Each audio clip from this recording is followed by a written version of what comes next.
Oke. Assalamualaikum warahmatullahi wabarakatuh. Alhamdulillah wassalatu wassalamu ala Rasulillah ala alihi wa ashabihi wa mawalah. Asyhadu an la ilaha illallah wahdahu la syarika lah wa asyhadu anna Muhammadan abduhu wa rasuluh wa safiyyu wa khaliluh addal amanah wa nasahal ummah wa jahada fi sabilihi haqqa jihadih. Ikhwafillah rahimakumullah. Ini sebelumnya saya mohon maaf karena tidak ada di rumah.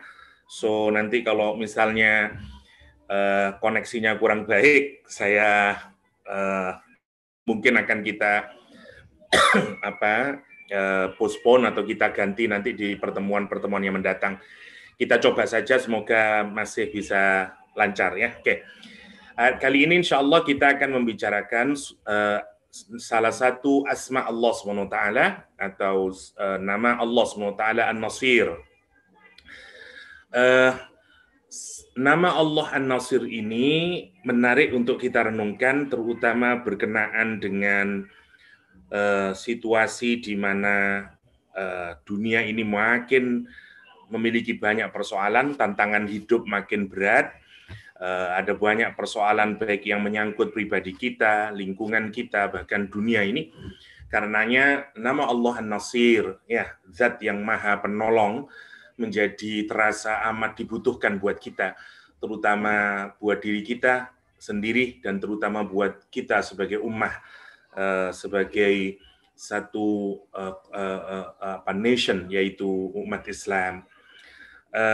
Ada satu kalimat yang sering biasanya kita pakai di situasi di mana kita sangat membutuhkan pertolongan, ni'mal maula wa ni'man nasir, hasbiyallah ni'mal maula wa ni'man nasir. Cukup bagi kita Allah Subhanahu wa taala karena dialah sebaik-baiknya wakil dan dialah sebaik-baiknya penolong kita. Ni'mal maula wa ni'man nasir. Karena itu An-Nasir terasa dekat buat kita. Kita ingin melihat bagaimana Allah An-Nasir itu digambarkan di dalam Al-Qur'anul Karim terutama, dan mari kita lihat sekilas dulu dari beberapa ayat Al-Qur'anul Karim tentang namanya An-Nasir. Secara bahasa dulu kita lihat kata Nasara ya berasal dari kata An-Nasru atau An-Nusrah ya, yang maknanya Al-Aun ya, yaitu pertolongan. Nasrum minallah wa fathun qarib, misalnya pertolongan atau bantuan minallah dari Allah Subhanahu wa taala, wa fathun qarib, dan kemenangan yang sangat dekat ya, fathun qarib. Nasrum minallah, misalnya kata nasrun dikaitkan dengan Allah SWT dalam bentuk nakirah untuk menunjukkan bantuan yang sangat besar dari Allah Subhanahu wa taala, pertolongan ya. Idza jaa nasrullah. Tentu saja kalimat nasrum minallah dengan nasrullah, mana yang lebih hebat? Yang lebih hebat tentu saja adalah nasrullah karena dibentuk idhofah untuk menunjukkan berbagai bentuk pertolongannya Allah. Ada pertolongan dari Allah Subhanahu wa taala ya. Meskipun dia isim nakirah yang ditambahi dengan tanwin, maknanya menjadi li ta'dim ya, huge help atau great help dari Allah Subhanahu wa taala. Ini meskipun menunjukkan makna besar, tapi dia tidak diikat langsung dengan namanya Allah. Masih ada huruf pertengahannya yaitu mim. Karena itu Nasrullah ini dibanding dengan Nasrum minallah, dibanding dengan Nasrullah lebih hebat Nasrullah, lebih hebat Nasrullah ya. Itu yang pertama. Allah misalnya kata Nasara digunakan untuk makna al-aun ya. Wansuru alihatakum, misalnya tolonglah Tuhan-Tuhan kalian, misalnya ya. Ini ketika pertentangan, misalnya kalau saya tidak keliru, antara Musa alaihissalam ya dengan Fir'aun misalnya, yang digambarkan di dalam Al-Qur'anul Karim. Oke, wansuru alihatakum misalnya. Ada lagi misalnya iyansurkum fala ghaliba lakum ya, in yansurkum fala ghaliba, fi yansurkumullah fala ghaliba lakum ya, jika Allah menolong kalian fala ghaliba lakum, siapa yang bisa kemudian mengalahkan kalian? Kalau Allah menghendaki menolong kita, nggak akan ada bisa lagi yang bisa mengalahkan ya. Wansurna 'alal qaumil kafirin misalnya ya. Ini bentuk-bentuk ungkapan pertolongan Allah Subhanahu wa taala, ya, ada nasru minallah, ada nasrullah, ada wansurna di dalam Al-Qur'anul Karim. Dan pertolongan Allah kepada hambanya zahirah, nampak sekali, jelas sekali. Sementara pertolongan hamba kepada Allah Subhanahu wa taala maksudnya adalah kalau misalnya ada kalimat yang menyatakan jika kalian menolong Allah Subhanahu wa taala maka Allah akan menolong kalian, ya. Intan surullah, ya, jika kalian menolong Allah. Maksudnya apa?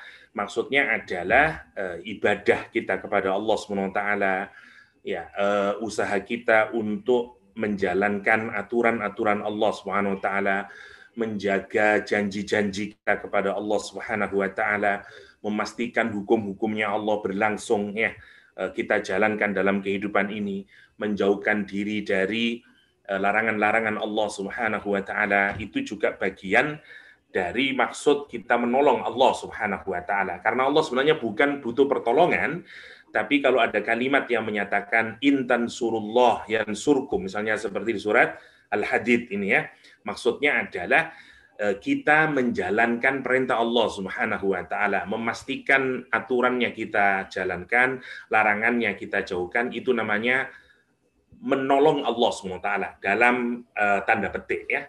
Ini kalimat simbolik sebenarnya yang digambarkan Al-Qur'an untuk menggambarkan makna menolong Allah Subhanahu wa taala. Karena sekali lagi hakikatnya Allah tidak butuh pertolongan kita, tentu saja. Jadi maknanya adalah kita menjalankan perintah Allah Subhanahu wa taala. Kunu ansarullah misalnya, ya, dan seterusnya. Jadilah kalian penolong-penolong Allah Subhanahu wa taala. Ini bukan dalam pengertian Allah butuh pertolongan, sekali lagi tentu Allah tidak butuh apa-apa, ya, tidak butuh pertolongan makhluk, bahkan Allah tidak butuh dengan makhluk. Tapi maksudnya kita ketika menegakkan aturan Allah Subhanahu wa taala, syariahnya Allah Subhanahu wa taala, ya. Ketika kita menolong hamba-hambanya Allah Subhanahu wa taala yang kesusahan, ketika kita memastikan tegaknya aturan-aturan Allah dalam kehidupan ini, menjaga hak-hak, ya, memastikan hukum-hukum Allah berjalan, itu menjauhi maksiat, menjauhi larangan Allah, itu secara bahasa, secara logi maknanya kita menolong Allah Subhanahu wa taala, ya, tapi tidak dalam pengertian hakiki, ya, tidak dalam pengertian hakiki. Itu maksudnya kalau pertolongan itu dikaitkan kepada kita. Di Indonesia ada organisasi yang baru saja dilarang oleh pemerintah, namanya Front Pembela Islam, ya. Namanya membela Islam. Padahal Islam juga tidak butuh dibela karena miliknya Allah, Islam agamanya Allah SWT. Tapi maknanya adalah ikut berusaha melakukan amar ma'ruf nahi mungkar. Itu maunya. Sama dengan kalimat intan surullah yansurkum wa yuthabbit aqdamakum. Oke. Itu maksudnya kata nasr di dalamnya. Secara singkat, kata an-nasir itu maknanya adalah the one who back, strengthen, defend, aid the believer, ya, itu maksudnya nasir, ya, yang membacking kita, mengukuhkan kita, mendefend kita, menolong kita, membantu kita, itu namanya nasir. Ada beberapa makna, minimal ada 4 ini kalau kita lihat secara kebahasaan. Yang pertama adalah menolong atau memberikan support, makna yang pertama, ya, to help atau giving support, ya, yang pertama. Yang kedua, to defend a cause, ya. Yang kedua, defending a cause, ya. Yang ketiga adalah grand victory, memberikan kemenangan, ya, membiarkan seseorang itu mendapatkan kemenangannya, keberhasilannya, kesuksesannya. Itu namanya nasir. Yang terakhir secara bahasa juga membaptis seseorang untuk menjadi Kristen, ya. Karena dari kata Nasara, ya, dari situ nanti terambil kata Nasrani, tentu tidak ada kaitannya dengan apa yang kita bahas. Jadi kalau kita lihat secara bahasa, nasir dalam bentuk mubalaghah, ya, sama dengan rahim, ya, ada juga mengaitkan ini musyabbahah untuk menunjukkan makna pertolongan yang terus-menerus dari Allah SWT, membantu kita, mensupport kita, menolong kita, mendefend cause kita, membiarkan kita mendapatkan kesuksesan. Itu namanya an-nasir. Mari kita lihat dulu untuk lebih detailnya ya. Ada beberapa kalimat dipakai oleh Al-Quran seperti yansuru, yantasirun, nasru, nasara, nasirin, dan seterusnya ya. Nanti kata nasir ini juga berkaitan dengan nama Allah yang lain, yang insya Allah nanti juga akan kita bahas, misalnya Al-Musta'an, ya, Wallahul Musta'an misalnya, yang kita minta iyyaka na'budu wa iyyaka nasta'in misalnya. Ya. Oke, kita lihat dulu dari Al-Quran, baru nanti kita lihat bagaimana sih sebenarnya pertolongan Allah dan seterusnya. Ini beberapa ayat Al-Quran, misalnya Allah menjelaskan di surah Al-Hajj, wajahidu fillahi haqqa jihadih wajtabakum وَمَا جَعَلَ عَلَيْكُمْ فِي الدِّينِ مِنْ حَرَجٍ مِلَّةَ أَبِيكُمْ إِبْرَاهِيمَ هُوَ سَمَّاكُمُ الْمُسْلِمِينَ مِنْ قَبْلُ وَفِي هَذَا لِيَكُونَ الرَّسُولُ شَهِيدًا عَلَيْكُمْ وَتَكُونُوا شُهَدَاءَ عَلَى النَّاسِ فَأَقِيمُوا الصَّلَاةَ وَآتُوا الزَّكَاةَ وَاعْتَصِمُوا بِاللَّهِ هُوَ مَوْلَاكُمْ فَنِعْمَ الْمَوْلَى وَنِعْمَ النَّصِيرُ. Ini dalil pertama ya, bahwa kita diminta oleh Allah SWT ya, setelah jahidu fillahi haqqa jihadih, bersungguh-sungguhlah kalian, ya, berjihadlah, sungguh-sungguhlah di dalam karena Allah SWT ini haqqa jihadi, dengan sebenar-benarnya jihad. Ini menarik ya, kita ini makhluk yang lemah, diminta oleh Allah SWT untuk maksimal di dalam bermujahadah, menjalankan perintah Allah Subhanahu wa taala sebaik mungkin ya, sebaik mungkin. Haqqa jihadi. Padahal kalau kita pikirkan, kita ini sholat saja tidak bisa semaksimal mungkin sebagaimana yang Allah inginkan kualitasnya. Misalnya sholat kita dari zakat kita, ya. Tapi kita diminta oleh Allah untuk melakukannya semaksimal mungkin, ya. Dan ini sudah perintah yang amat sangat beratnya, karena kita disuruh berjihad. Jihadlah kamu di jalan Allah dengan jihad yang sebenar-benarnya. Ini perintah yang sudah sangat berat sekali. Ya, jahidu fillahi haqqa jihadi. Jihadlah kalian di jalan Allah SWT dengan jihad yang sebenar-benarnya. Kenapa? Huwa jtabakum. Dia telah memilih kalian. Yakni kita sebagai orang Islam, ya, dipilih oleh Allah SWT. Untuk apa? Untuk bisa melaksanakan perintah Allah dengan sungguh-sungguh dan dengan sebenar-benarnya. وَمَا جَعَلَ عَلَيْكُمْ فِي الدِّينِ مِنْ حَرَجٍ. Ya, dia karena Allah telah memilih kita dan dia tidak menjadikan kesukaran untukmu, haraj, tidak memberikan kesusahan buatmu dalam agama ini. Sebenarnya karena agama ini nanti Al-Quran kalau kita lihat di surat Az-Zumar menarik, bahwa orang yang nanti menjalankan agama sebenarnya dia akan mendapatkan syarhus sadr kalau kita lihat di dalam surah Az-Zumar ayat 22 kalau saya tidak keliru ya. Jadi dimudahkan sebenarnya. Justru agama ini menghilangkan haraj, ya, menghilangkan haraj. Karena agama ini nanti tidak menjadikan kalian mendapatkan kesukaran, ya. Justru artinya kalau kita di luar agama melakukan hidup dengan cara kita sendiri, tidak mengikuti religious way of life, katakanlah, kita akan banyak menemui haraj, kesukaran-kesukaran, kesusahan-kesusahan. Ya. Dan itu sudah dicontoh oleh siapa? Oleh Nabi Ibrahim. Millata abikum Ibrahim. Ikutilah ya agamanya nenek kita, kakek kita Ibrahim, ya, abi kita, bapak kita Ibrahim alaihissalam. Huwa sammakumul muslimin, ya, masya Allah ya, nenek moyang kita Nabi Ibrahim alaihissalam, ya, dialah yang menamakan kalian itu dengan muslimin qabl wa fi hada liyakuna ila akhirih. Ujungnya Allah SWT kemudian memerintahkan kita untuk menegakkan sholat, membayarkan zakat, ya, dan kemudian wa'tasimu bihablillah, suruh kita ini sungguh-sungguh ya berpegang teguh, ya. Wa'tasimu billahi huwa maulakum fa ni'mal maula wa ni'man nasir. Fa ni'mal maula wa ni'man nasir. Ya, oke. Saya ingin kita mulai dari min haraj untuk memastikan kenapa kemudian kita ini kok kalau misalnya hidup dengan aturan Allah SWT sesungguhnya memudahkan kita, ya. Karena apa? Karena nanti semakin kita hidup berjauhan dari wahyu Allah SWT, sesungguhnya semakin kita berada di dalam kesusahan.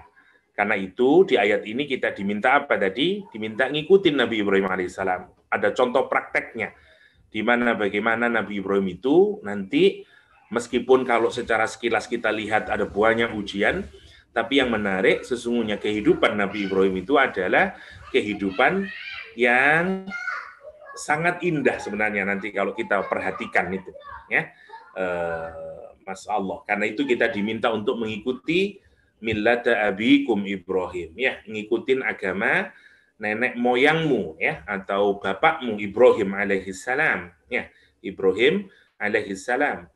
Allah telah menamakan kamu orang-orang Islam, huwa sammakumul muslimin, ya, Allah menamakan kalian orang-orang Islam sejak dahulu, dan juga begitu juga Al-Qur'an wa fi hadza liyakunar rasulu syahida, agar Rasul Nabi Muhammad SAW itu nanti menjadi saksi atas dirimu, dan agar kamu semua menjadi saksi atas segenap manusia. Itu tujuannya. Maka karena itu kita disuruh menegakkan sholat, bayarin zakat, ya, dan berpegang teguh, ya, kepada Allah Subhanahu wa taala, kepada Al-Qur'anul Karim, berpegang teguh kepada aturan Allah Subhanahu wa taala, karena dialah pelindung kalian, dan Allah sebaik-baiknya maula, sebaik-baiknya pelindung, dan sebaik-baiknya pendorong.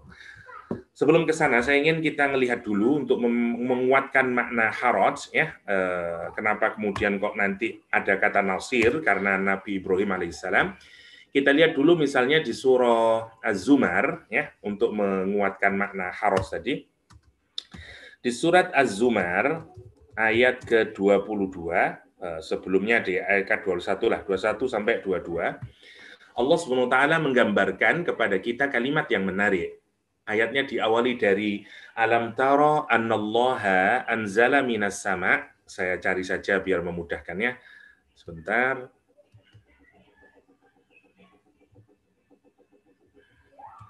Az-Zumar.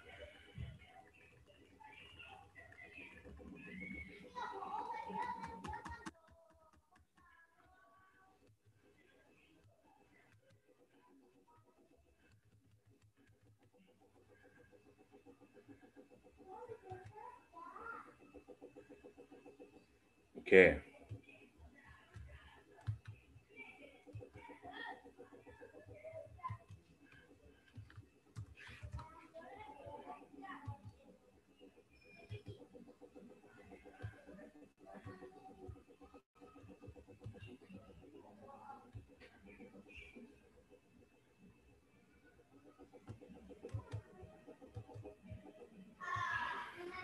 Oke, ayatnya diawali dari masal atau perumpamaan yang di dalam kalimat ini nanti dikaitkan dengan ulul albab. Kita di surah Ali Imran kemarin sudah membahas bahwa karakter ulul albab itu dikaitkan dengan orang yang melakukan tadabbur kepada ayat-ayat Allah, baik terhadap ayat qauliyah, yaitu Al-Quranul Karim sendiri, atau terhadap ayat-ayat kauniyah atau alam semesta, ya. Nah, di surah Az-Zumar ini sama. Jadi sekarang kita ini dihamparkan kepada satu contoh ayat kauniyah atau ayat yang berkenaan dengan ciptaan Allah Subhanahu wa taala, dan kita diminta untuk berpikir. Kalau kita berpikir maka kita menjadi ulul albab. Ayatnya menarik, kata Allah Subhanahu wa taala, tidakkah kalian melihat sesungguhnya Allah menurunkan dari langit itu air. Fasalakahu yanabi'a fil ard, dan kemudian dimasukkan air itu ke dalam tanah, kemudian dijadikan dia yanabi'. Yanabi' itu seperti spring, ya. Jadi air hujan itu kan gini, kalau tanah itu sebenarnya hanya bisa hidup kalau tanah itu bisa hidup nanti menghidupkan tanam-tanamannya, menghasilkan buah-buahan dan seterusnya. Itu kan kalau ada air. Lah air itu datangnya dari atas awalnya. Yang menarik, kalau tanah itu tidak punya kemampuan untuk men-storage air, maka sebenarnya waktunya akan sangat singkat untuk bisa menjalankan kehidupan. Yang menarik, Allah itu bikin bagaimana tanah itu juga bisa menampung air di dalamnya. Itu disebut dengan fasalakahu yanabi'a fil ard. Jadi hujan yang masuk itu kemudian ditampung di air itu. Ditampung di dalam tanah itu menjadi yanabi' fil ard. Ya, menjadi mata air, menjadi sumber air. Bahkan ada sumber, ada sungai di bawah tanah kita itu. Yang awalnya semuanya dari air hujan, yang menarik untuk kita pikirkan. Oke? Kemudian dia jadi yanabi' fil ard. Summa yukhriju bihi zar'a. Kemudian Allah ngeluarin darinya apa? Zar'a, ya, tanam-tanamannya sekarang. Mukhtalifan alwanuhu, yang berbagai macam warnanya. Ya, ada orange, ada berbagai macam, ya, ada anggur. Summa yahiju fatarahu musfarra, kemudian dia pelan-pelan mengering, ya, daunnya menguning, Anda melihat kuning, kemudian pelan-pelan sampai nanti kering, kecoklatan, dan kalau kita injak karena sudah sangat kering jadi kerak, namanya khutama. Inna fi dzalika lidzikra, sungguh di dalamnya kata Allah Subhanahu wa taala terdapat peringatan bagi ulul albab, bagi ulul albab. Nah, setelah Allah menjelaskan itu, Allah menyatakan afaman syarahallahu sadrahu lil Islam fahuwa ala nurim min rabbih. Maka apakah sama orang yang Allah luaskan hatinya, luaskan dadanya terhadap Islam, dan dia itu mendapatkan cahaya dari Robnya dibanding orang yang dadanya sempit karena dia tidak dapat cahaya. Ini Allah menggambarkan, mengkontraskan, ya. Jadi kita disuruh berpikir kayak tadi, tanah itu kering kerontang, tidak bisa menghasilkan apa-apa. Gambarannya dia sebagai tanah yang tidak produktif, kering, kerontang, tidak bisa digunakan apa-apa. Kemudian Allah turunkan air dari langit. Maka air itu bercampur dengan tanahnya. Dan akibatnya apa? Tanah yang awalnya tidak ada kehidupannya itu muncul tiba-tiba sproutnya, muncul sampai kemudian jadi pohon, ada pepaya, ada mangga, ada durian, ada macam-macam. Ya, mukhtalifan alwanu. Ya, dan jadi hidup dia sampai pada masa tertentu. Tetapi namanya hidup di dunia, ya, kehidupan itu nanti ada batasnya. Setelah itu, setelah masanya selesai seperti pohon pisang, ya, setelah dia mengeluarkan pisangnya, habis itu dia pelan-pelan. Warna hijau itu berubah pelan-pelan, menguning, coklat, mati dia. Dan seperti itulah kehidupan dunia ini. Nah, contoh di Az-Zumar 21, gambaran tentang tanah yang kemudian hanya bisa hidup dengan air hujan, itu kemudian dipakai untuk menjelaskan hati kita yang disirami juga dengan air, yaitu dengan Al-Quranul Karim. Ya, tapi hati itu ibarat tanah tadi yang kering kerontang, ya, atau yang penuh dengan kegelapan, gambarannya. Maka tanah itu bisa hidup kalau dia bercampur dengan air. Agama ini datangnya bukan dari dunia, dia bukan agama aridi, tapi agama yang berasal dari langit. Allah menolong kita untuk menghidupkan tanah ini, menghidupkan hati ini. Sehingga kalau orang itu hatinya kemudian disentuh dengan Al-Quranul Karim, ya, yang itu sebenarnya adalah cahaya dari Allah SWT, maka semua kegelapan di dalam hati itu, yang bikin kita stres, bikin kita sumpek, bikin kita tidak bisa keluar dari tindihan masalah, kesedihan, kesusahan, tidak bisa move on, kata anak sekarang, dan segala macamnya. Semuanya menjadi luas, namanya syaraha. Allah buka itu, Allah open up our heart. Afaman syarahallahu sadrahu lil Islam, kata Allah. Maka sebenarnya ajaran agama itu membantu kita, hati kita, cara berpikir kita, semuanya nanti, ya, membuat dada kita itu menjadi lapang. Nama syarahallahu sadrahu lil Islam. Gambaran apa namanya? Konkretnya itu beginilah. Nabi Musa alaihissalam itu diperintah oleh Allah untuk mendatangi Firaun. Tentu saja Nabi Musa bukan takut mati, tetapi yang menarik adalah bagaimanapun Nabi Musa adalah manusia biasa. Dengan tanpa kekuatan material, ya, dan seterusnya itu, dia harus datang ke Mesir menemui Firaun, padahal dia diputuskan sebagai orang yang dicari dan boleh ditembak mati di tempat dan seterusnya, tentu Nabi Musa berpikir, kalau saya nanti melawan, ya apa yang terjadi dengan misi dakwah ini? Bukan saya takut mati, tapi masalahnya adalah bisa tidak berjalan dakwah ini karena begitu susahnya untuk bisa sampai ke Firaun, apalagi nanti kalau saya ketemu dan seterusnya. Maka itu bercampur aduk, belum lagi takutnya menghadapi Firaun dan seterusnya dengan kekuatannya. Itu tentu saja menyesakkan dadanya Nabi Musa alaihissalam. Ya, dengan semua itu, belum sifat yang temperamental. Kalau nanti ada orang mencaci maki Allah, mencaci maki agamanya, itu semuanya bergelora di dalam hatinya Nabi Musa.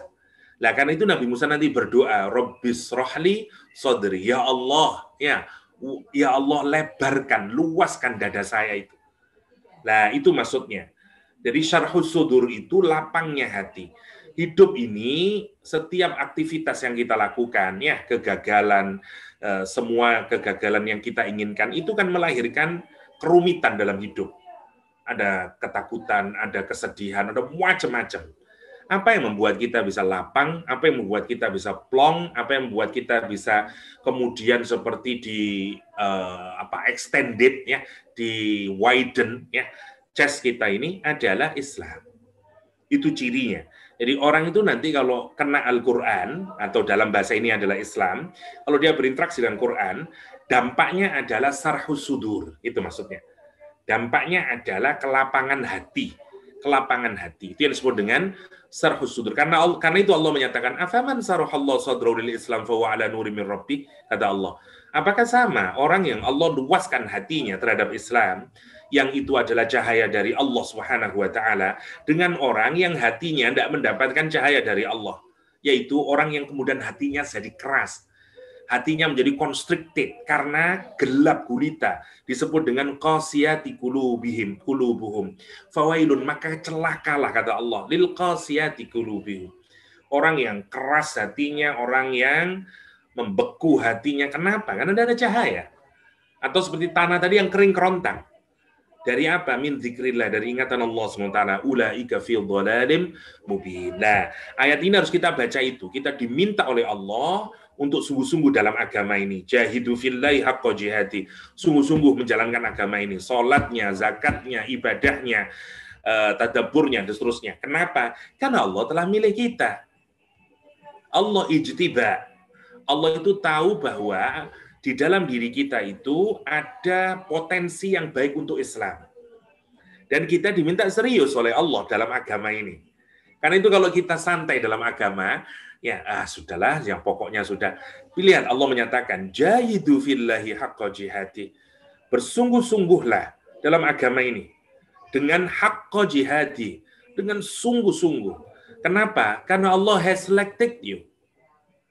Seperti kalau KH memilih seseorang, ya tentu kita harus tanggung jawablah dengan pilihan itu.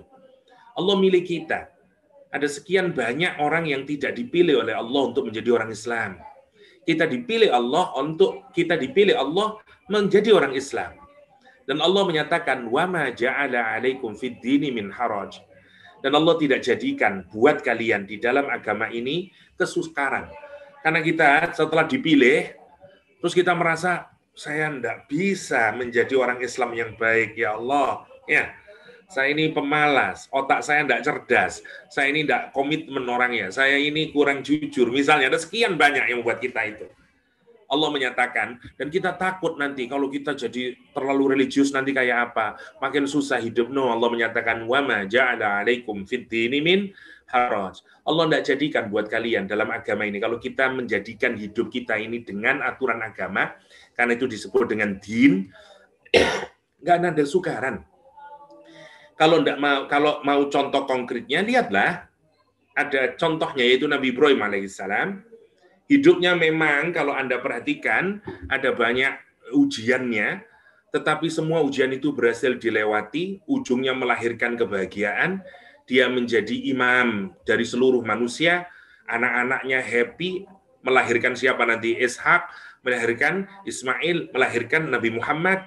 Contoh dari orang yang sukses, hatinya luas Nabi Ibrahim alaihissalam.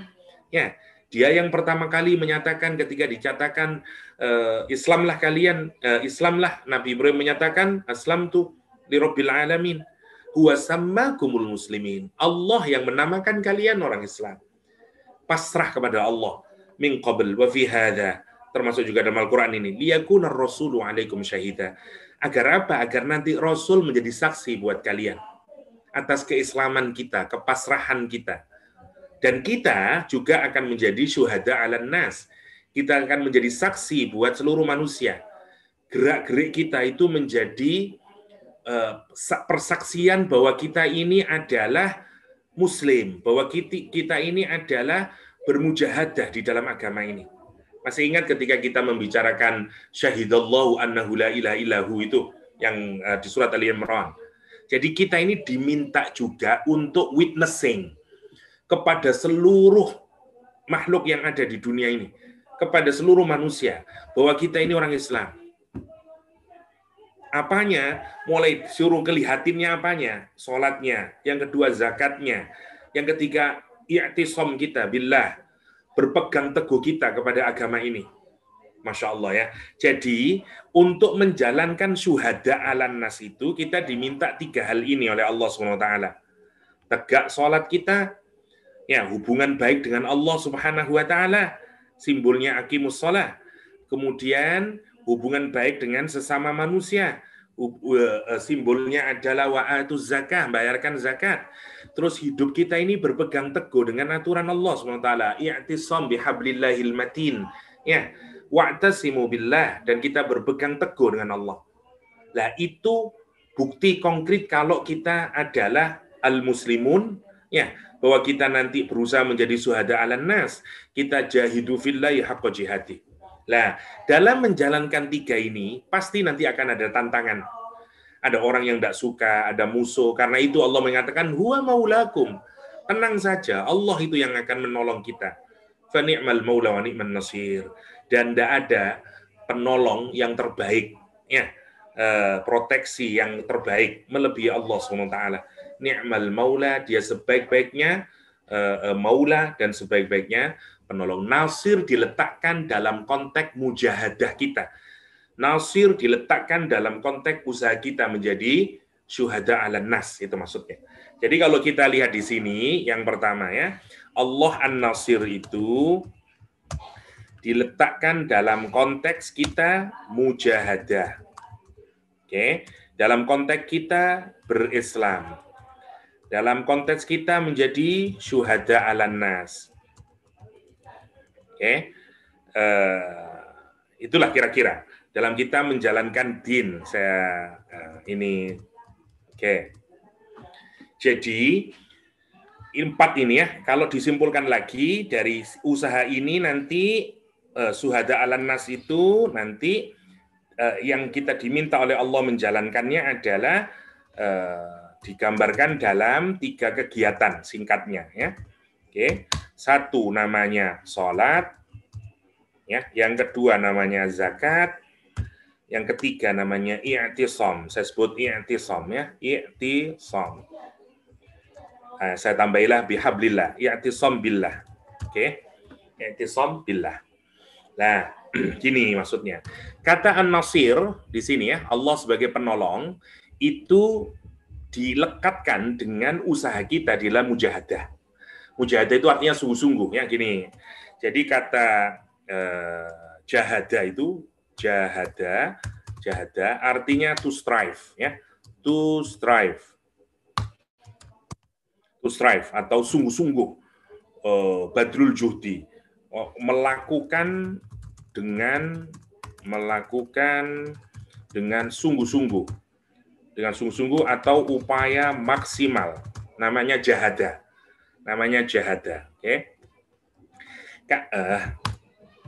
Masya Allah. Oke. Kalau kita melakukan usaha maksimal itu dengan fisik kita, ya, namanya jihad. Oke. Kalau kita melakukan upaya kita ini dengan maksimal, ya, atau dengan sungguh-sungguh, tapi dengan otak kita atau dengan pemikiran, namanya ijtihad. Oke. Kalau kita melakukan dengan ruhani kita, namanya mujahadah. Oke. Jadi 3 aktivitas ini semuanya disebut dengan jihad sebenarnya. Kalau kita menggunakan fisik yang dominan karena kita perang, namanya jihad. Karena itu fisik yang dipakai. Kalau kita menggunakan otak kita, mengajar, meneliti, menghasilkan, menulis buku, namanya ijtihad. Ya, seperti Imam Syafi'i, Imam Malik, mereka adalah mujtahid. Orangnya disebut dengan mujtahid. Ya, jadi ini orangnya disebut dengan mujtahid karena dia berijtihad. Ya, kalau ini mujahid, ya ini mujahid. Ya, orangnya disebut dengan mujahid, ya ini mujtahid. Ya, kalau ini mujahadah, orang yang berusaha ruhaninya itu dengan melakukan berbagai aktivitas, sholat, zakat, zikir, itu namanya mujahadah karena dia mau memperbaiki diri. Sungguh-sungguh dia mau melakukan perbaikan diri. Jadi kadang-kadang mujahadah ini kaitannya juga dengan kaitan tazkiyatun nufus. Itu maksudnya. Nah, 3 ini kalau kita lakukan dengan sungguh-sungguh, itu namanya mujahadah. Allah itu memerintahkan di ayat ini, lihat. Wajahahidu billahi haqqa jihadi. Kita ini diminta 3-3-nya ini dengan sungguh-sungguh. Ya jihadnya, ya ijtihadnya, ya mujahadahnya. Sekarang kalau kita pikirkan ya, memangnya siapa Sak Yahya itu? Memangnya siapa Wan Mas Lukma itu? Kok Allah milih kita untuk melakukan tugas yang super duper sangat berat, yaitu untuk jihad, ijtihad, mujahadah, untuk sungguh-sungguh di dalam melakukan kegiatan agama ini. Dan karena itu nanti menarik, kita tidak tahu bahkan kemampuan kita. Ya, tapi Allah tahu, karena itu Allah memilih kita. Nanti kita nggak tahu, oh ternyata you are good in physical exercise. Kamu good-nya itu sebenarnya di ijtihad. Kamu bagusnya sebenarnya di mujahadah misalnya. Nanti orang itu punya kecenderungan sendiri-sendiri di mana Allah memilih kita. Nggak bisa ya, ada model orang seperti Imam Syafi'i, ada orang dengan model Abu Dujana, ada orang dengan model Hudzaifah misalnya, dan seterusnya ya. Tapi itu maksudnya jahidu. Lah, dalam proses mujahadah itu, kesungguhan kita ya di dalam menjalankan agama itu, atau berislam kita, kepasrahan total kita kepada Allah, menjalankan agama itu sebagai din, dan usaha kita syuhada 'alan nas, ya. Jadi kita showing off, bukan showing off, kita showing our submission to Allah. Ya, dalam karakter kita, dalam ucapan kita, dalam perilaku kita, namanya syuhada 'alan nas. Nah, ini tugas kita, karena kita dipilih oleh Allah sebagai orang Islam. Nah, ini secara singkat, mujahadah kita, berislam kita, syuhada 'alan nas itu, kalau disingkat jadi 3 ini yang harus kita lakukan. Sholat, zakat, i'tisam billah. Sholat itu sebagai simbol baiknya hubungan kita dengan Allah. Zakat itu simbol hubungan horizontal kita baik dengan makhluk. Ya, jadi orang Islam itu ya haruslah dia harus spending ya untuk kemanusiaan dan seterusnya. Yang terakhir dia harus i'tisam billah. Dia harus berpegang teguh dengan tali Allah, dengan Al-Qur'anul Karim yang disebut dengan i'tisam bihablillahil matin. Lah 3 ini. Dan kalau kita percaya, kalau kita menjalankan 3 ini, pasti nanti akan ada trial. Pasti nanti akan ada tes. Kalau enggak, nah, contohnya siapa? Kalau enggak percaya, adalah Ibrahim alaihissalam. Ya, our role model. Ini role model kita. Role model sebagai apa? Sebagai Muslim. Kenapa? Karena beliau adalah the first Muslim.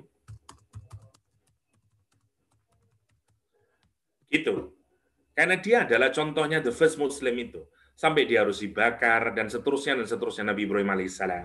Nah, lihat, dalam kita menjalankan sholat, zakat, i'tisam billah, nanti kita akan dapat trial ujian. Yang kita butuhkan siapa? Yang kita butuhkan adalah an-nasir. Gitu maksudnya.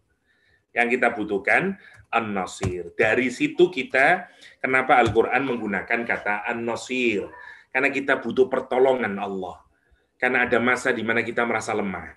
Itu maksudnya kenapa An-Nasir diletakkan di surat Al-Hajj, di belakang itu ni'mal maula wa ni'man nasir. Oke, itu yang pertama. Yang kedua, misalnya ya ayyuhalladzina amanu in tansurullah yansurkum. Ya, tadi kita udah bahas ya. Jadi maksudnya jika kalian menolong Allah, Allah akan tolong kalian. Ini sebenarnya sekali lagi ya, bukan Allah minta pertolongan, enggak, tapi kalau kita menjalankan agama ini, mujahadah tadi, berislam tadi, ya, taslimnya kita kepada Allah SWT dan seterusnya, itu nanti menjadi penyebab kita dapat nasrnya. Nah, jadi kan tadi ini, ya Allah, kapan saya bisa dapat nasr ini? Padahal saya dipilih engkau untuk menjadi ini, menjadi mujahid, mujtahid, ya, jadi untuk bersungguh-sungguh, untuk berislam, untuk menjadi syuhada alan nas, ya. Dan saya akan menjalankan sholat, zakat, i'tisam billah. Terus, kapan saya dapat an-nasir itu? Kapan saya dapat pertolongan darimu? Caranya adalah intan surullah. Karena kalimatnya ini disebut kalimat conditional sentence, ya. Jadi ini kalimat conditional sentence, kalimat bersyarat, conditional. Ya, sentence. Oke. Karena itu, kapan kalau kita menolong, ya, dalam tanda petik ya, menolong Allah Subhanahu wa taala. Ya, menolong Allah. Maksudnya adalah ya tadi itu menjalankan perintah Allah. Ya. Dan menjauhi larangannya, menjauhi larangan Allah. Ya. Itu artinya kita menegakkan agama ini. Nah, kalau kita melakukan itu, atau dalam bahasa surat Al-Hajj tadi, yang melakukan 3 itu, sholat, zakat, sama i'tisam billah. Ya, kalau kita sholat, zakat, i'tisam billah, nanti kita akan mendapatkan yansurkum. Ya, menariknya lihat. Yansurkum itu dibikin dengan fi'il mudhari'. Nanti terus-menerus Allah akan bantu kita. Ya, dan Allah misalnya di surat Al-Anfal menyatakan, wa man nasru illa min indillah. Dan hakikatnya sebenarnya tidak ada pertolongan kecuali dari Allah SWT. Karena yang lain itu, kalau mau mereka itu mau menolong kayak apapun, kalau Allah tidak menghendaki menolong, ya tidak akan bisa. Ya. Jadi itu waman nasru illa min indillah. Oke. Wallahu a'lamu bi'adaikum wa kafa billahi waliya wa kafa billahi nasira. Allah lebih tahu bi'adaikum dengan musuh-musuh kalian.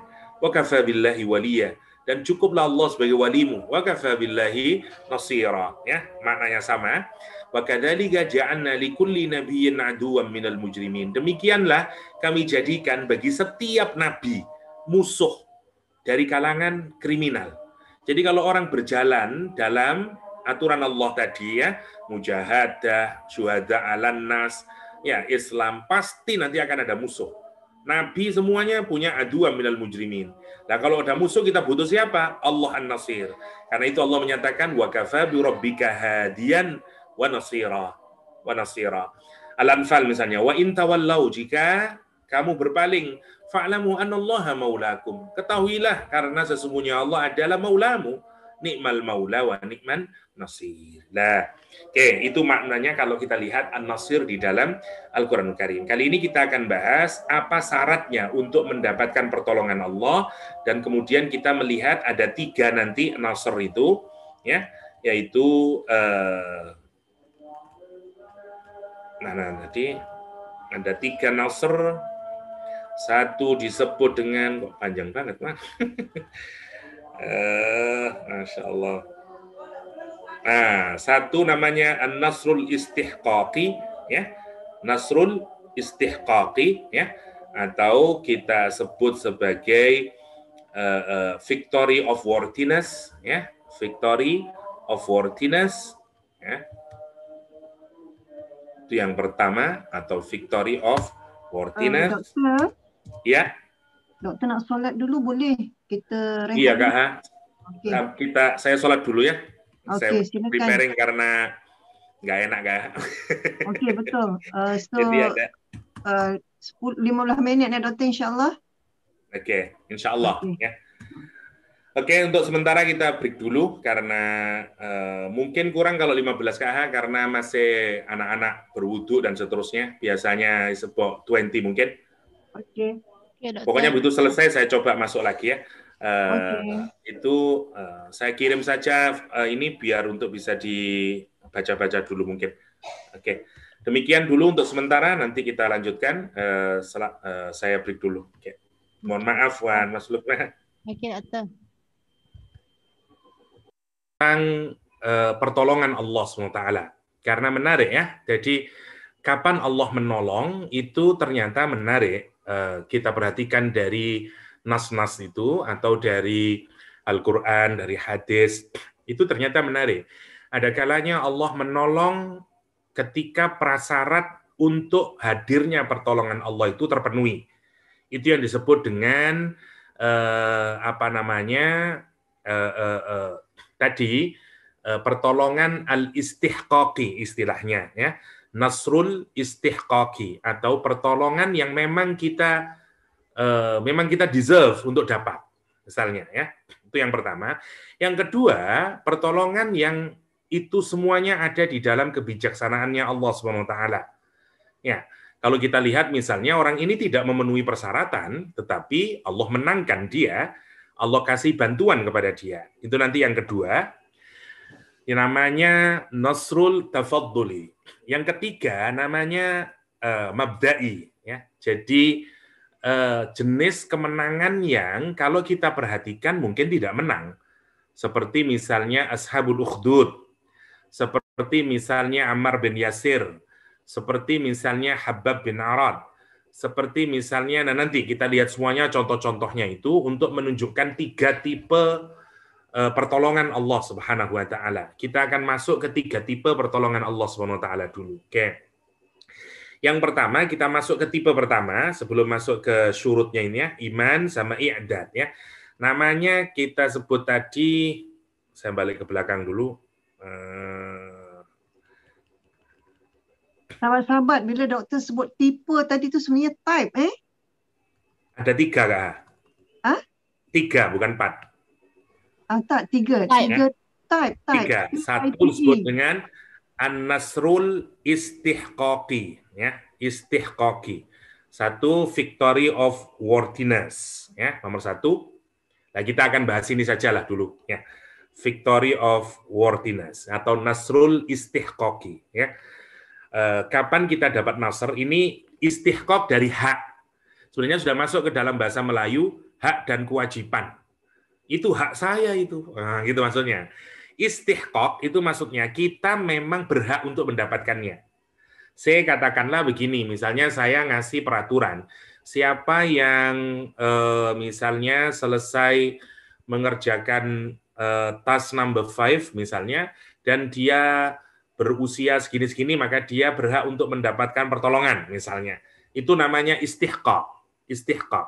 Jadi istihqaq itu condition yang kalau orang sudah selesai atau sudah dia melaksanakan condition tersebut atau requirement tersebut, maka dia berhak untuk mendapatkan. Dia deserve untuk dapat itu. Namanya Nasrul Istihqaq. Nah, ini yang harus kita pelajari dulu agar kita mendapatkan nasrnya Allah Subhanahu wa taala, yaitu istihqaq ya. Nah, itu kata di sini misalnya victory that is deserved.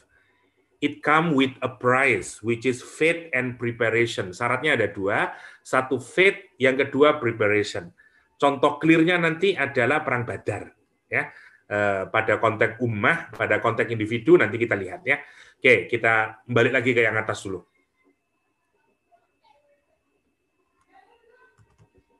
Mana tadi sebentar? Oke, jauhan. Jadi syarat untuk mendapatkan pertolongan dari Allah sehingga kita istihqaq ya, istihqaq. Jadi kan sebenarnya kan kita menyatakan ada istilah yang sudah masuk di bahasa kita, orang Indonesia atau orang Melayu saya kira sama, namanya hak ya. Meskipun mestinya tulisannya hak begitu mestinya. Jadi sesuatu itu menjadi hak kita, ya, right. Kita menarik dalam bahasa Inggris kita sebut dengan right. Nah, oke.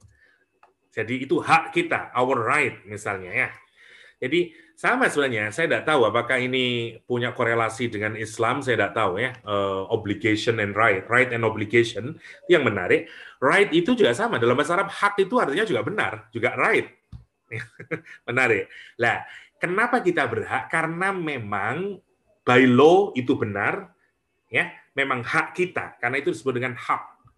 Jadi kalau dia bukan hak kita, maka dia memang tidak layak kita miliki, namanya hak. Nah, proses kalau hak itu kemudian ingat setiap ada sin, tambahan sin itu plus ta biasanya, plus ta itu fungsinya adalah litolab istilahnya ya, litolab. Ada usaha, ada seeking di sana, seeking out ya.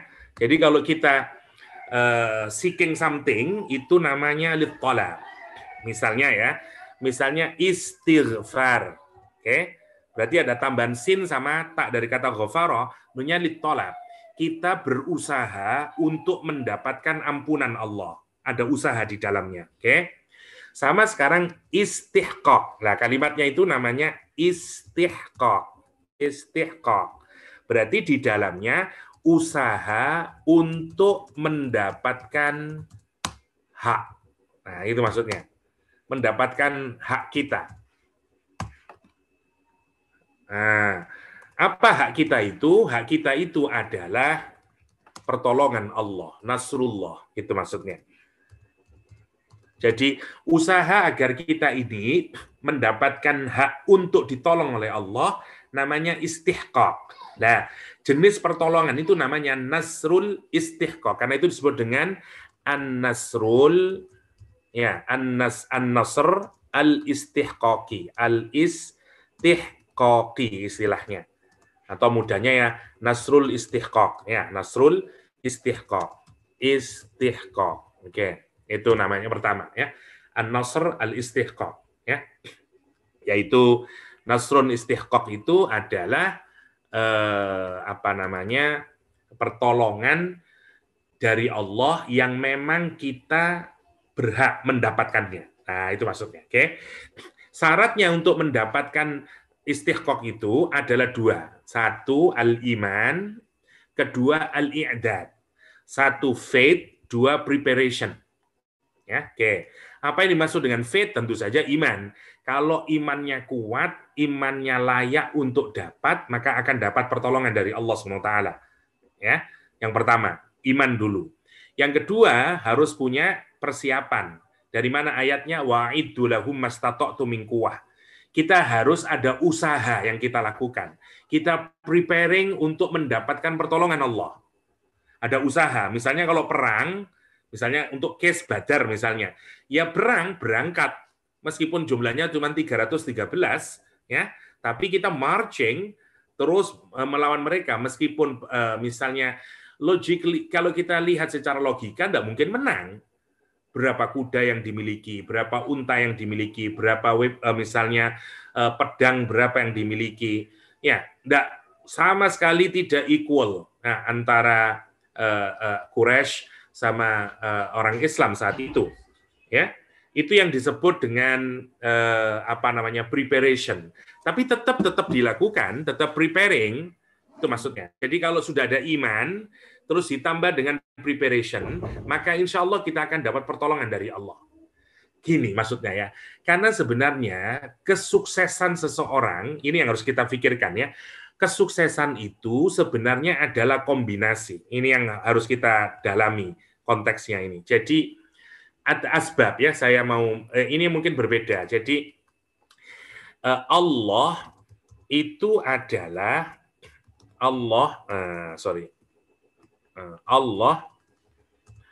itu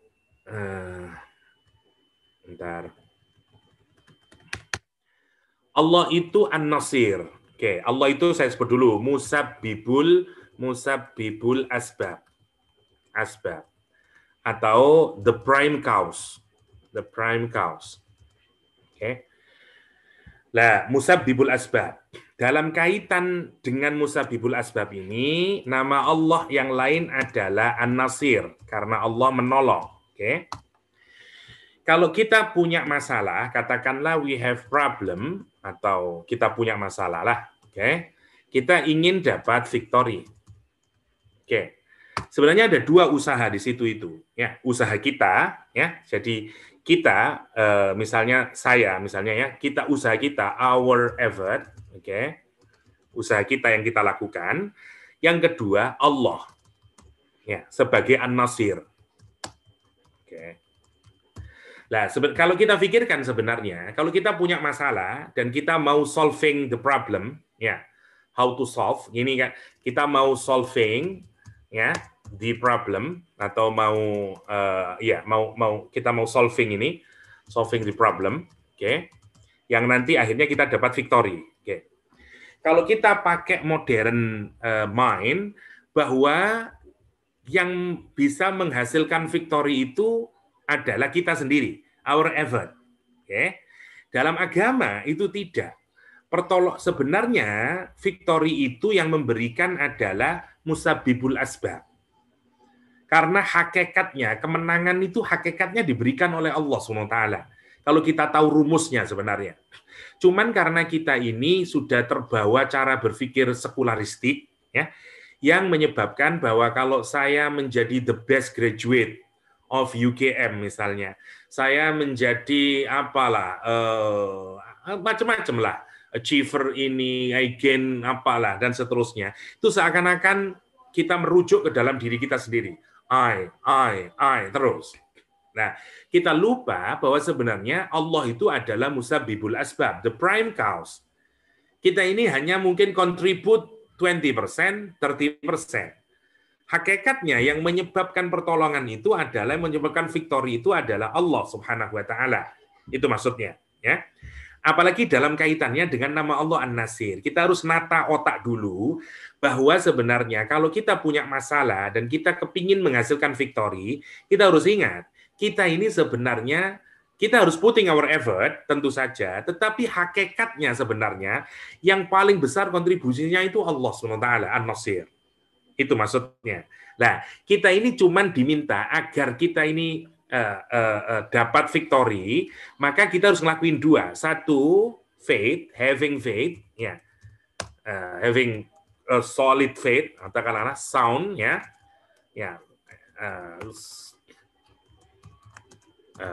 iman, ya. Jadi ini yang harus kita miliki. Satu. Kenapa kok dimulai dari harus punya iman dulu? Karena iman ini menentukan bahwa Allah lah sebenarnya yang musabbibul asbab.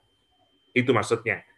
Bahwa nanti misalnya ya di perang Hunain, kalau kita perhatikan jumlah orang Islam besar, tapi kalah. Yang menarik, di perang Badar jumlah orang Islam kecil, tapi menang. Nah, kenapa bisa demikian? Karena di Hunain mentalnya kemudian menyatakan, kita pasti menang lah.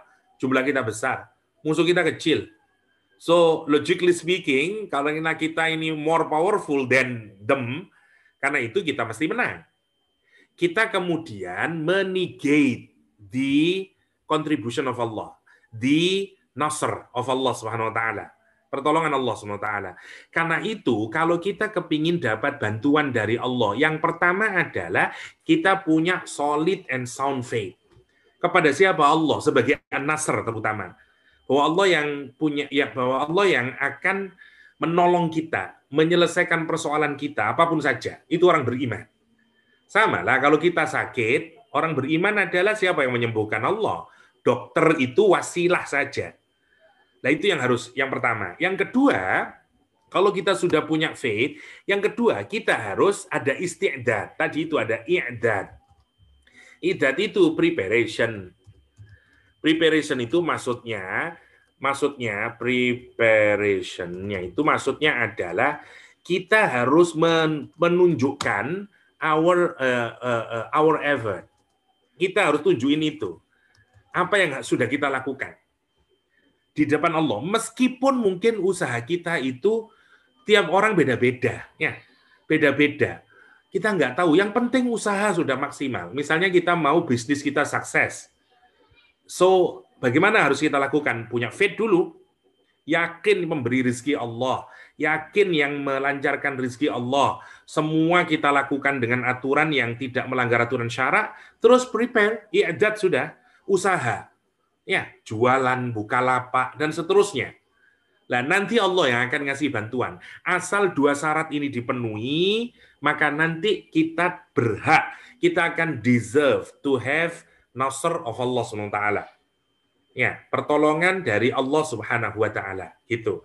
Kata para ulama, syaratnya dua ini saja. Satu iman, dua i'dad. Nanti kalau kita melihat, kenapa ya saya kok tidak berhasil ya? Boleh jadi karena satu dan dua itu. Boleh jadi our preparation good. Ya, pakai ilmu ekonomi sudah, marketingnya bagus, ya, advertisement-nya bagus. Kita sudah pasang, wah macam-macam lah.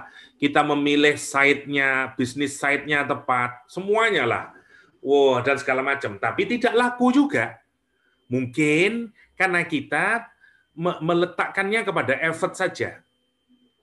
Ini menarik ya, karena gini, semakin kita banyak effort, kita lupa sama Allah. Itu yang menarik. Semakin kita less effort kita, maka biasanya iman kita makin kuat. Nah, untuk dua-duanya itu susah. Nah, karena itu kesuksesan nasrnya Allah itu nanti kalau kita dua-duanya baik. Saya kasih contoh begini mudahnya ya. Kalau orang itu menjadi nelayan atau menjadi petani, farmers, atau menjadi nelayan, itu effortnya merasa tidak banyak. Dia naruh pancing, udah ditunggu saja. Ikan makan, udahlah. Karena itu dia yakin, aduh ini pasti pertolongan Allah ini. Kenapa? Sekarang umpan saya dimakan sama ikannya. Jadi imannya tinggi. Faith-nya kepada Allah bahwa yang memberikan ikan itu Allah besar. Kenapa? Karena dia less effort. Ya cuma naruh pancing. Oke? Sebenarnya itu belum cukup untuk istiqaq. Istiqaq itu adalah kita punya very strong faith, ya, strong faith. Yang kedua, effortnya juga maksimal. Tetapi effort yang maksimal ini tidak membuat kita kehilangan keyakinan iman. Karena misalnya, saya kasih contoh lah, misalnya saya dan Wan Mas Lukma, sama-sama student at university, katakanlah. Saya belajar seminggu. Ya, the whole week saya belajar. Saya memorize the whole book. Wah, akhirnya saya masuk kelas, itu insya Allah iman saya lemah. Karena saya percaya dengan my own ability, capability, memorization gitu. Karena saya sudah, effort saya sudah gila-gilaan selama 1 minggu. Sehingga saya merasa, I can do it. Wan Mas Lukma belajar 1 hari, katakanlah. Dan dia tidak memorize the entire book. Simply just screening, oke, selesai dia. Imannya tinggi. Kenapa? Less effort. Ya Allah, tolong saya, Allah. Misalnya. Itu yang menarik. Jadi untuk menyeimbangkan kedua ini bukan hal mudah. Karena kita ini kalau effort kita tinggi, biasanya iman kita tidak terlalu kuat sama Allah. Nah, kalau iman kita kuat, biasanya effort kita malas. Karena kalau Allah mampu, Allah nanti bisa kok menyelesaikan. Itu sama-sama jeleknya, itu maksud saya. Jadi yang benar itu adalah kita punya strong faith, yakin benar, tapi kita juga preparation-nya maksimal. Dan itu yang menarik. Ini kenapa kita lakukan? Karena ini tugas makhluk. Tapi seberapa besar pun usaha yang saya lakukan, itu tidak membuat saya kemudian sombong di hadapan Allah dan saya merasa I can do it. Bukan itu poinnya. Saya tetap merasa Allah lah musabbibul asbab. Karena itu nanti kenapa sih begitu turun nasrullah itu kok kita disuruh idza jaa nasrullah fasabbih bihamdi rabbika wastaghfir. Kenapa kok disuruh tasbih? Kenapa kok disuruh istighfar? Nabi sampai punggungnya itu hampir menyentuh kepalanya sampai hampir menyentuh punggungnya unta. Orang menang tapi tidak show off, tidak wow dan segala macam. Kenapa? Karena itu tadi. Jadi itu yang harus kita seimbangkan. Jadi kalau kita nanti ada usaha atau apapun segala, mendidik anak, ya, membina keluarga yang baik, menjalankan bisnis dan segala macamnya lah. Kenapa ya kok saya tidak victorious? Jangan-jangan karena satu di antara dua ini. Effort kita sudah baik tapi kita lupa. Kita tidak trust Allah. Kita tidak meyakini bahwa in the end semuanya itu adalah Allah SWT. Atau kita sudah iman kuat tapi usahanya less. Itu juga sama-sama jelek. Tidak ada sahabat kayak begitu, mereka bekerja mati-matian dan seterusnya. Kalau kita pikirkan, ngapain Rasulullah kok perang Badar? Ngapain Rasulullah itu kok harus bikin parit kalau kita pikirkan? Bikin parit, kelaparan, kesusahan, kan cukup doa saja, ya Allah, kalahkan orang musyrik ya Allah. Mereka sedang menuju sini ya Allah, matikan mereka semuanya. Selesai urusan. Doa Nabi tidak akan pernah tertolak. Tapi kenapa bukan begitu? Karena bukan itu rumus untuk mendapatkan pertolongan Allah. Itu maksudnya. Jadi Nabi sangat yakin dengan pertolongan Allah, ya. Tapi satu sisi usaha tetap dilakukan. Dia digging the trench, itu yang menarik. Digging parit. Nah, itu yang harus kita lakukan dalam hidup sekarang. Kita pingin anak kita soleh. Pertanyaannya adalah, effort kita sudah apa? Dan apakah kemudian setelah kita bikin effort, apakah kita menggantungkan kesuksesan anak kita kepada usaha kita? Atau kita tetap yakin in the end adalah Allah, mustabibul asbab. Karena itu kita tidak berhenti terus berdoa sama Allah, minta usaha, minta sama Allah SWT. Itu maksudnya. Nah, dalam kaitannya dengan hidup dengan nama Allah An-Nasir itu, yang pertama adalah itu yang harus kita lakukan. Faith sama effort. Semuanya lah. Nanti misalnya dalam hal apapun saja, jangan hanya faith saja tanpa effort, atau effort saja tanpa iman. Kalau kita ini saja namanya orang yang tidak tepat, yang Umar nanti marah-marah, ya, nyari orang, ada orang yang di masjid terus, ya, terus ditanya sama Umar, kenapa kamu tidak bekerja, kata dia, ya nanti saya minta sama Allah SWT. Umar marah, kata Umar, sesungguhnya innas sama la tumtiru dzahaba wala fiddah, kata Umar. Langit itu tidak akan menurunkan emas sama perak, kata Umar. Tidak menurunkan dinar sama dirham. Keluar kamu dari masjid, bekerja, kata Umar. Masya Allah. Itu kan begitu, bukan berarti tidak. Apakah berarti kalau orang itu minta sama Allah misalnya tidak bisa? Bisa aja, tapi itu bukan cara hidup Muslim yang baik. Itu kita dituntut maximizing our effort, but at the same time we trust Allah, we believe in Him, dan kita yakin bahwa sebenarnya yang ngasih biggest contribution dalam our achievement adalah Allah SWT.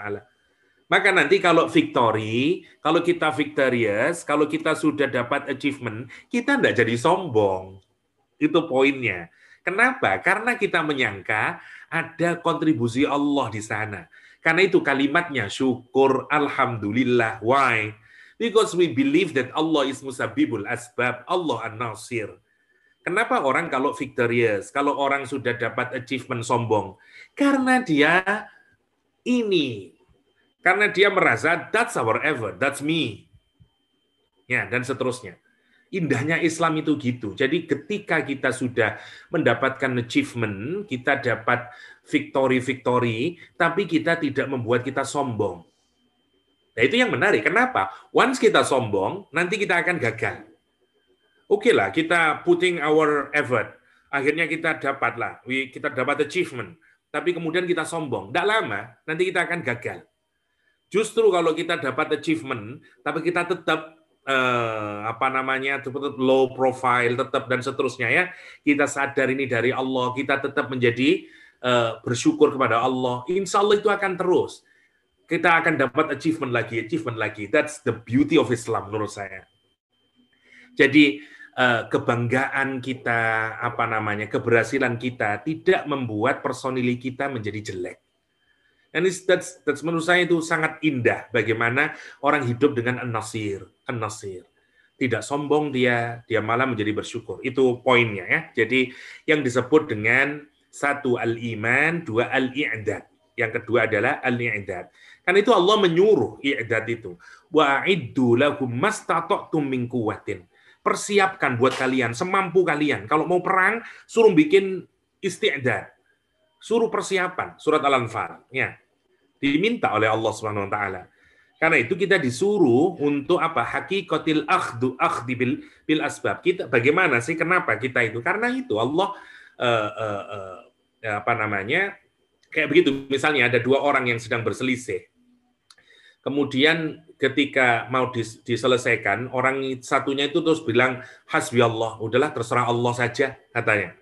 Rasulullah SAW menyatakan, innallaha yalumu alal ajzi, kata Allah SWT. Sesungguhnya Allah itu mencerca, nggak suka terhadap orang yang lemah. Coba cari pangeran lah, apa katanya Allah lah. Kita lihat banyak dalam hidup, orang itu kurang usaha, tapi dia mengembalikan sama Allah. Udahlah terserah Allah deh. Banyak dalam hidup kita bilang begitu itu. Misalnya, ini gimana? Udahlah, terserah Allah aja dah. Misalnya, kalau Allah mau kan nanti bisa aja. Innallaha yalumu 'alal ajzi. Ya, Allah mencerca kelemahan kayak gitu itu. Bukan sikap muslim yang baik. Walakin 'alaika bil kais. Akan tetapi kamu itu wajib gunain intelekmu. Yuk, kalau dikasih anugerah oleh Allah otak, dikasih anugerah oleh kecerdasan, intellectuality, kayis. Ya, itu gunain itu maksudnya Allah. Jangan, udahlah apa katanya Allah. Ini menarik. Hadis ini persis kita dapati terutama buat anak-anak muda sekarang. Come on, whatever. Ya, itu namanya yalumu 'alal ajzi. Ya. Kalau Allah mengendaki nanti kan bisa, misalnya. Allah tidak suka begitu. Walakin 'alaika bil kais.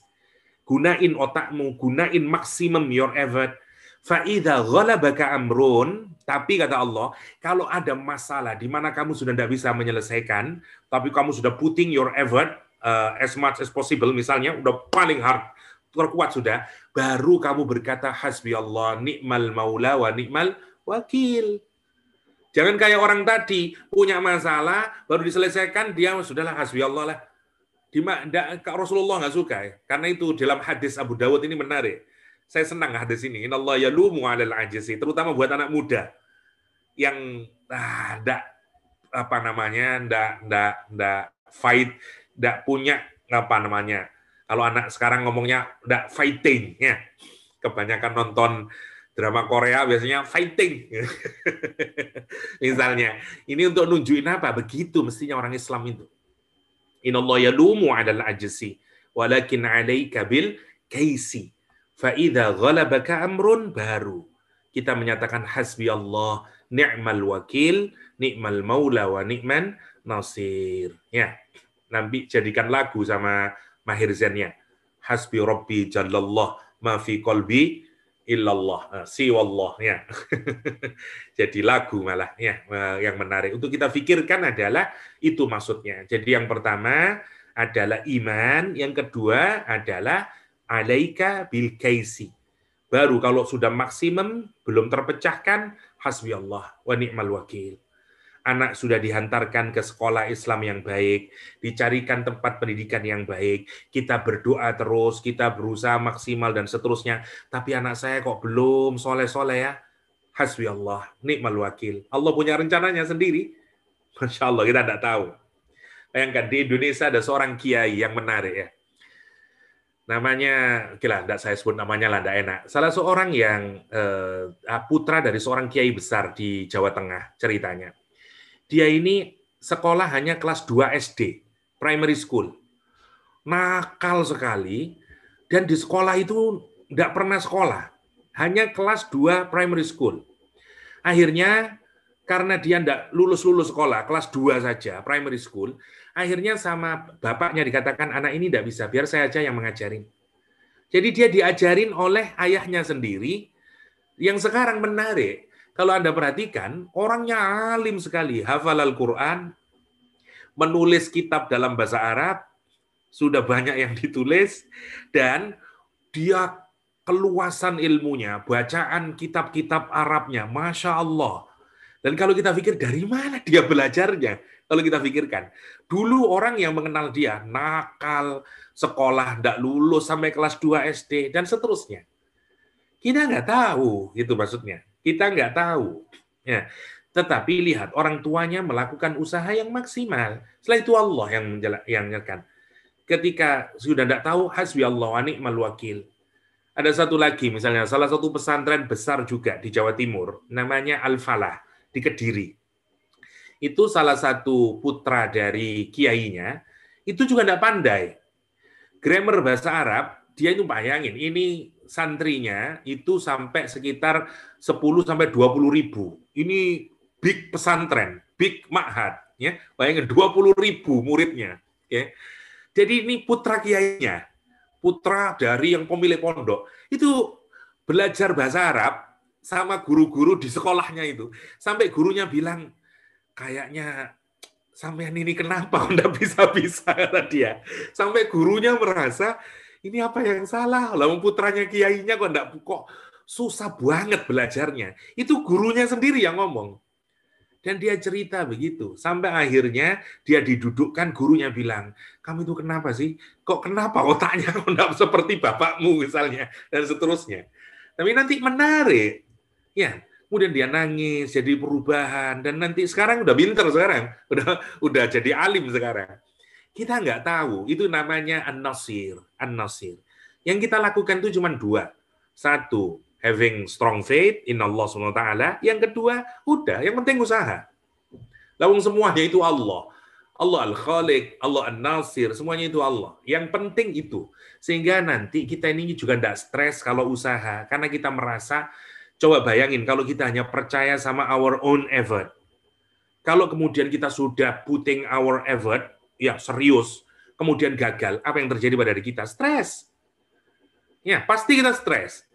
Kita nyalain orang lain. Minimal kalaupun kita tidak stres karena kita punya emosi yang baik, kita akan nyalahin lingkungan, nyalain orang lain. Paling tidak akan suudzon sama yang lain. Lihat, agama ini memberikan cara yang terbaik agar kita ini gagal pun kita tidak merasa stres, sukses pun kita tidak sombong. Kalaupun kita gagal, kita menyadari, ya in the end Allah musabibul asbab. We just do our best, but Allah is yang decide everything. Yaudah. Jadi kita ini tetap enak hidup, tetap yasroh sodrohu lil Islam. Itu maksudnya. Jadi kita hati kita ini ndak pekat, ndak gelap, ndak sumpek. Kalaupun ada kegagalan. Kenapa? Karena tadi itu. Karena hasbi Allah, ni'mal wakil, ni'mal maula wa ni'man nasir. Karena itu ndak ada putus asa buat orang Islam itu.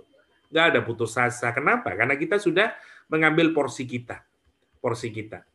Kan itu lihat. Dari Anas bin Malik, karena Rasulullah SAW, yukthir ayyakul. Rasul itu sering kali, berkali-kali mengucapkan doa, ya muqallibal qulub, wahai zat yang membolak-balikkan hati. Tsabbit qalbi ala dinik. Ya, tetapkan hatiku ini ya di dalam agamamu. Dalam agamamu. Rasulullah SAW berdoa. Oke.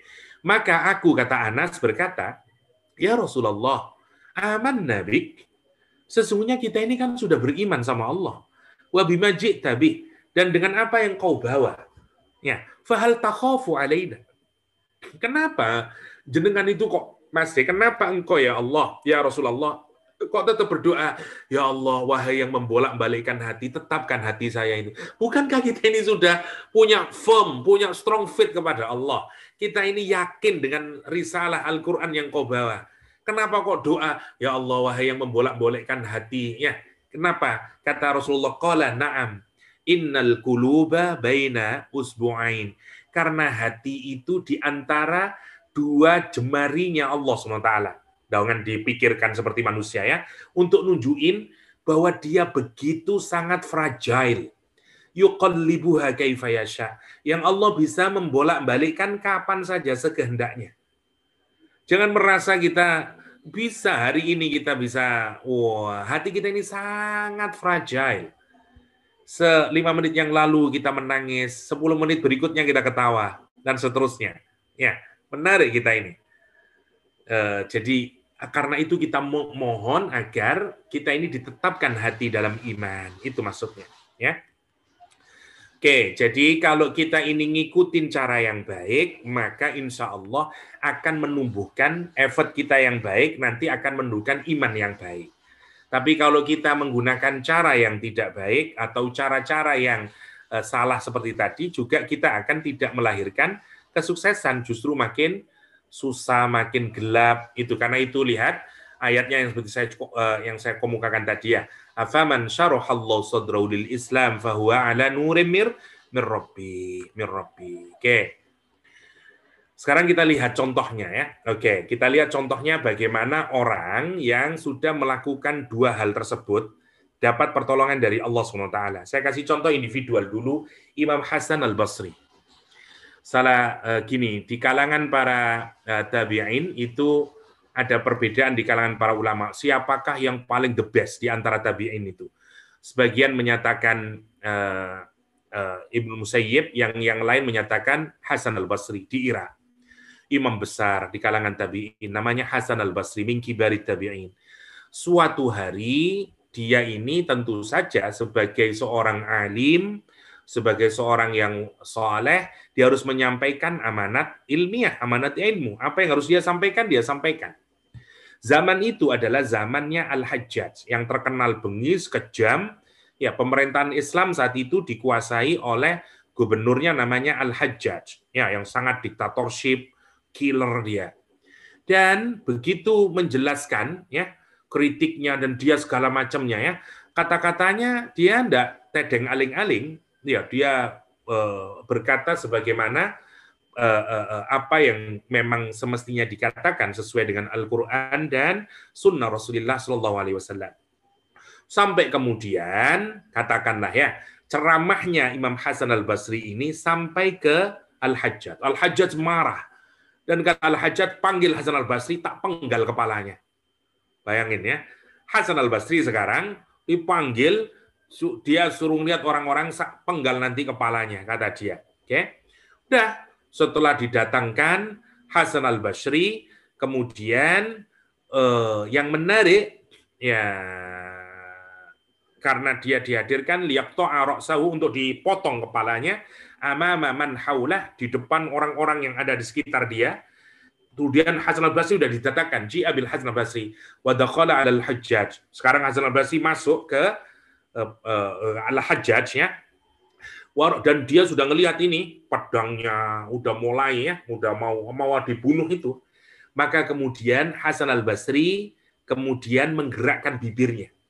Ya, dia menggerakkan bibirnya, berdoa kepada Ta'ala, dan tiba-tiba Hajjaj tadi yang mau membunuh Hasan al-Basri berubah seketika dan kemudian menyatakan, ahlan ya Aba Sa'id. Kata dia, welcome wahai Aba Sa'id, anta sayyidul ulama. Engkau adalah top-topannya ulama. Ya, kamu adalah rajanya ulama. Ya, dan terus makin mendekat Hasan al-Basri, Imam Hasan kan dekat, makin mendekat. Terus kata dia, duduk di sini, di samping saya ini, hatta jalasu ala saririhi. Ya, ditempatkan di tempat yang baik dan seterusnya. Ya, sampai kemudian dihormati dan seterusnya. Setelah selesai, orang-orang bertanya kepada dia, ya Aba Sa'id, Pak, kamu datang tadi itu maunya mau dibunuh, kok malah justru dihormati dan segala macamnya. Memangnya tadi kamu saya lihat mulut kamu itu tadi berkomat-kamit, ya, menggerakkan lidahmu. Famadza qulta li rabbik? Apa yang kau baca kepada Rabbmu? Qala qultulah. Maka Hasan al-Basri menyatakan, aku baca doa ini. Silakan kalau mau diamalkan doa ini doanya Imam Hasan al-Basri. Kata Imam Hasan al-Basri, ya maladhi inda kurbati, ya mu'nisi fi wahsyati, ij'al fitnatahu. Dalam riwayat yang lain, ij'al niqmatahu alayya bardan wa salaman kama ja'altal nar bardan wa salaman ala Ibrahim. Ala Ibrahim. Ya, wahai yang maha melindungi dan tempatku bersandar dalam kesulitan, jadikan amarahnya menjadi dingin dan menjadi keselamatan bagiku, sebagaimana engkau api menjadi dingin dan keselamatan bagi Ibrahim. Sebagaimana engkau menjadikan api dingin dan menjadi keselamatan bagi Ibrahim. Masya Allah. Ya. Nah, ini namanya pertolongan Allah. Kapan? Satu, dia punya iman yang sangat kuat. Effortnya apa? Udah, dia melakukan sesuai, imannya sangat teguh, dia tidak peduli. Meskipun dia harus berhadapan dengan kekuasaan, ya, kalau itu memang amanah ilmu pengetahuan, yang hak harus dibicarakan yang hak, yang batil harus dikatakan yang batil. Akhirnya resikonya dia berhadapan dengan pemerintahan yang zalim. Sekarang dia berhadapan, dia sudah imannya kuat. Dan dia sudah berusaha, udah, dia datangin. Dan sekarang di saat di mana dia sudah tidak bisa apa-apa, kemana dia harus menggantungkan? Allah an-Nasir, hasbi Allah, ni'mal maula, wa ni'man nasir. Dia berdoa kemudian, ya maladhi inda kurbati, wahai zat yang maha melindungi. Di saat apa? Kurb, kesusahanku, kesulitanku. Wa ya mu'nisi fi wahsyati. Ya, tempat bersandar dalam kesulitanku. Ij'al jadikan ya Allah nikmatahu, fitnatahu, fitnahnya dia, amarahnya dia, alayya kepada diriku, bardan dingin. Amarahnya dia rubah jadi dingin ya Allah. Masya Allah. Pedangnya dia jadikan permadani untukku ya Allah. Kama ja'altan nar, sebagaimana engkau menjadikan api bardan wa salaman, dingin dan menyelamatkan ala Ibrahim, atas Ibrahim, atas Ibrahim. Lah kita ini bisa, jangan dikira ini hanya untuk Hasan al-Basri, ada sekian banyak dalam kehidupan itu. Yang penting trust sama Allah, usaha, udah bismillah. Nantilah akan ada caranya saja. Allah bantu kita itu. Masya Allah ya, itu contoh Nasr, ya Nasr. Atau misalnya di dalam surat Hud ya, ketika orang-orang mencaci maki Nabi Hud ya, dan menyatakan kamu itu kurang ajar, kamu itu sudah kena jin dan segala macam lah omongannya orang-orang umatnya Nabi Lut, dan dia bikin plot segala macam lah, plot yang jelek-jelek kepada Nabi Hud. Apa kata Nabi Hud? Fakiduni jami'ah, bring your plot semuanya lah kepada saya ya. Kalau kamu mau melawan saya, mau bunuh saya, mau bikin apa, udahlah, silakan. Fakiduni jami'ah, summa la tungzirun. Dan kemudian aku tidak akan, kamu melakukan apapun, inni tawakkaltu ala Allah. Sesungguhnya aku bertawakal kepada Allah, Rabbi wa Rabbikum, Tuhanku, Robku, dan Rob kalian. Ma min dabatin illa huwa akhidum binasiyatiha. Ya, tidak ada makhluk yang melata nih, kecuali semuanya apa? Allah yang memegang ubun-ubunnya. Semuanya ada dalam kuasanya Allah, maksudnya. Semua yang melata di dunia ini. You mau berbuat negatif sama saya, udah silahkan you mau. Aku yakin bahwa Allah semuanya. Kalau Allah tidak mengendaki, tidak akan terjadi. Kenapa? Karena semua makhluk yang melata, Allah yang megang ubun-ubunnya. Inna Rabbi ala siratim mustaqim. Masya Allah ya. Kalimatnya Nabi Hud yang sangat indah kalau kita perhatikan. Ya. Contoh kedua adalah nanti Perang Badar sebagai contoh dari Nasr istihqaqi. Saya kira itu dulu Kak. Mohon maaf ini saya harus kembali lagi. Jadi kita masih tinggal 2 lagi Nasr yang belum kita diskusikan. Baru nanti di ujung kita bicara tentang kayaknya di ujung kita kok masih banyak ya. Itu bicara tentang ya ini. Pelan-pelan. Oke, terakhir, how can you live by this name? Ya, terakhir baru kita bicara tentang bagaimana kita hidup dengan nama An-Nasr. Jadi tinggal 2 pemetaannya, Nasrnya Allah, baru nanti kita masuk ke Ammar bin Yasir. Kisahnya digambarkan di dalam Al-Quran di surah An-Nahl, ya, kayaknya ada di kalau mau nanti. Dokter, ini An-Nahl ayat 106, ya, Ammar bin Yasir. Kirimkan ke notanya dokter ya. Oke, habis ini nanti saya kirimkan Kak, untuk dikaji. Nanti insya Allah kita akan lanjutkan, masih tinggal 2. Maaf Kak, kalau hari yang Ahad keberapa ini memang agak susah karena berbarengan dengan acara di Surabaya dan di Pasuruan. So nanti silakan Kak berdiskusi dengan Anis. Nanti saya adalah hari apa namanya. Saya mohon maaf Kak, itu saja untuk sementara untuk teman-teman semuanya. Semoga ada manfaatnya. Demikian, dan Allah ayakum ajma'in. Wassalamualaikum warahmatullahi wabarakatuh. Waalaikumsalam warahmatullahi